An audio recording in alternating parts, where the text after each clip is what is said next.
అందరూ వైకుంఠ ఏకాదశి దర్శనాలకు వెళ్ళారు. అండ్ అందరూ చాలా సుఖంగా దర్శనం చేసుకోగలిగారు. మేనేజ్మెంట్ అంతా చాలా చక్కగా ప్రతి ఒక్కళ్ళకి ఈజ్ ఆఫ్ దర్శనం క్రియేట్ చేశారు కాబట్టి ప్రతి ఒక్కళ్ళు సాఫీగా దర్శనం చేసుకున్నారు. 1 గంట దాకా విఐపీస్ దర్శనం అయిపోయిన తర్వాత జనరల్ పబ్లిక్ కి దర్శనం అవైలబుల్ ఉంది. ఈ రోజు వైకుంఠ ఏకాదశి సందర్భంగా రోజా సెల్వమణి కూడా అందరిలాగానే తిరుపతి వెళ్ళింది. తిరుపతి వెళ్ళిన తర్వాత వాళ్ళ ఆఖరి కోరుకున్న కోరికింటే గుండె బద్దలైపోవడం ఖాయం చాలా మందికి.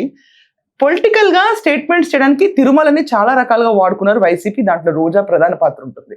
ఇదంతా కాకుండా మొన్న ఆశీర్వచనం అప్పుడు కప్పే షాల్లో కూడా లెక్కల తేడా వచ్చి దాంట్లో కూడా ఎన్నో కోట్ల స్కామ్ అన్నారు. అది నగరిలో ఆ షాల్ తయారీలు చేశారు, ఫేక్ షాల్స్. మరి దాంట్లో రోజా పేరు కూడా బయట కొన్నిసార్లు విన్నాం. అది వాస్తవం కాదో ఎవరికి తెలియదు. సో దాని గురించి నేను ఎక్కువ చర్చించదలుచుకోలేదు.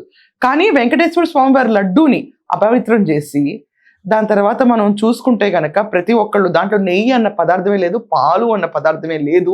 టెండర్లో ఎక్కడ కూడా బోలే బాబా దెబ్బకి మొత్తం వీళ్ళందరూ చిన్నప్ప దగ్గర నుంచి ప్రతి ఒక్కళ్ళు ఎలా కల్తీ చేశారో విన్నాం. అదే రోజా వెళ్ళి రోజు తిరుమలకున్న ప్రాధాన్యత గురించి రోజా వివరిస్తుంది. ఈ ముందే ఉండుంటే వైకాపాలో ఖచ్చితంగా అలా కలుషితంగా జరగకూడదని చెప్పాలి రోజా.